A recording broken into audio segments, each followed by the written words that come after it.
സാധാരണ ആളുകൾ പറയുന്നു പ്രവാചകന്റെ ജന്മദിനം ആഘോഷിച്ച് ഉദ്ഘാടനം ചെയ്യുന്നത് തന്നെ റസൂൽ സല്ലല്ലാഹു അലൈഹി വസല്ലമയാണ്. കാരണം പ്രവാചകൻ തിങ്കളാഴ്ച നോമ്പിനെ കുറിച്ച് പറഞ്ഞത് എന്താണ്? ഫീഹി ഉലിച്ചു വഫീഹി ഉൻസില അലൈഹി. ആ ദിവസമാണ് ഞാൻ ജനിച്ചത്, ആ ദിവസമാണ് എൻ്റെ മേൽ ഖുർആൻ ഇറക്കപ്പെട്ടത് എന്ന് പ്രവാചകനെ പറഞ്ഞിട്ടുണ്ട് എന്നാണ്. നബി സല്ലല്ലാഹു അലൈഹി വസല്ലമ തന്നെ പറഞ്ഞു തിങ്കളാഴ്ച ഞാൻ ജനിച്ചിരിക്കുന്നു എന്ന്. അതുകൊണ്ട് നിങ്ങൾ നോമ്പെടുക്കുക. അപ്പോൾ തിങ്കളാഴ്ച ദിവസം നോമ്പെടുക്കാൻ പ്രവാചകനെ പറഞ്ഞിരിക്കുന്നു. പ്രവാചകന്റെ ജന്മദിനമാണ് അതിൻ്റെ കാരണം. അപ്പോൾ റസൂലിന്റെ ജന്മദിനം ആഘോഷിക്കാമെന്ന് പ്രവാചകൻ തന്നെ പഠിപ്പിച്ചില്ലേ എന്നാണ് ചോദ്യം.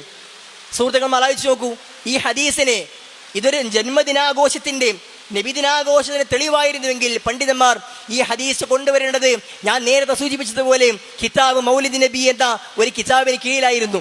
പ്രവാചകന്റെ ജന്മദിനം ആഘോഷിക്കുന്നത് വിശദീകരിക്കുന്ന ഹദീസ് എന്ന വിഷയത്തിലായിരുന്നു പണ്ഡിതന്മാർ ഇത് ഉദ്ധരിക്കേണ്ടത്. പക്ഷേ അങ്ങനെയല്ല, നമുക്ക് കാണാൻ സാധ്യമാകും ഇമാം മുസ്ലിമും ഇമാം അബൂദാവൂദും ഈ ഹദീസ് കൊണ്ടുവന്നത് കിതാബു സിയാമിലാണ്, നോമ്പിനെ വിശദീകരിക്കുന്ന ഹദീസ് പറയുന്ന കിതാബിലാണ്.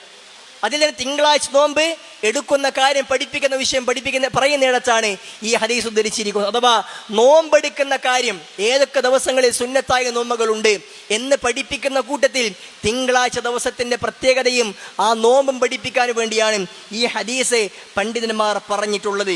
ഈ ഹദീസ് റിപ്പോർട്ട് ചെയ്ത എല്ലാവരും ഈ ഹദീസിനെ നോമ്പുമായി ബന്ധപ്പെട്ട ബാബിൽ തന്നെയാണ് കൊണ്ടുവന്നത് കാണുവാൻ സാധ്യം. അതല്ലാതെ പ്രവാചകൻ സല്ലല്ലാഹു അലൈഹി വസല്ലമയുടെ ജന്മദിനം ആഘോഷിക്കാനുള്ള ഒരു ഹദീസായിക്കൊണ്ട് ഒരു പണ്ഡിതനും ഈ ഹദീസിനെ ഉദ്ധരിച്ചതായി നമുക്കൊരു ഹദീസിന്റെ കിതാബിലും കാണുവാൻ സാധ്യമാവുകയില്ല. എങ്കിൽ സഹോദരന്മാരെ, നമ്മൾ ചോദിച്ചു നോക്കുക, ആലോചിച്ച് നോക്കുക, എങ്ങനെയാണ് ഈ ഹദീസ് നബിദിനാഘോഷത്തിന് തെളിവാകുന്നത്?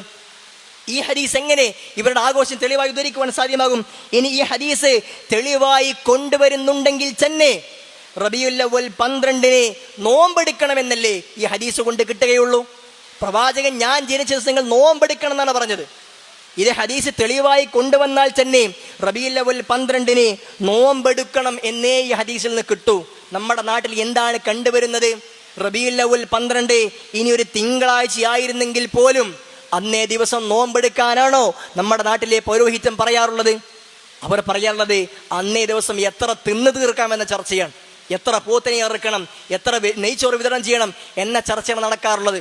അപ്പോൾ ചുരുക്കി പറഞ്ഞാൽ ഈ ഹദീസ് തെളിവായി കൊണ്ടുവരുന്ന ആളുകൾക്ക് തന്നെ അറിയാം ഈ ഹദീസ് നബിദിനാഘോഷത്തിന് തെളിവല്ല എന്ന്.